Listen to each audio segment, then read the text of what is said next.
Sementara itu, masyarakat Sungai Rebo, Kecamatan Banyuasin 1, Kabupaten Banyuasin dibuat khawatir dengan perubahan air sungai diduga karena limbah yang selama ini mereka pergunakan untuk mandi dan mencuci.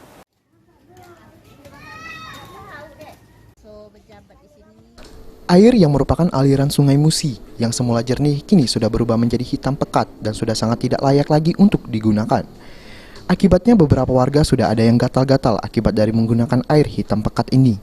Menurut Cek Imah, salah satu warga mengatakan adanya perubahan air sungai ini membuat pihak Pertamina turun mengecek akan keadaan air yang ada untuk dibawa ke lab.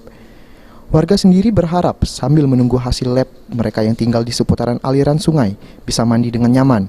Ambilnya wadah botol, katanya kaget ditunggu hasil lab. Hasil lab. Tadi aku ngomong dengan dia, kami bukan apa sementara tunggu hasil lab, kami minta konfirmasinya mana kebijaksanaannya kami nak mandi. Pihak Pertamina mana yang turun?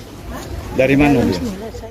Tim kesehatan baik dari desa maupun dari kecamatan dan kabupaten hingga kini belum mengecek langsung ke lapangan. Baik itu melihat air maupun memantau warga yang terkena penyakit, sehingga kekhawatiran warga menjadi akan penyakit penyerang. Firman Hidayat, PAL TV.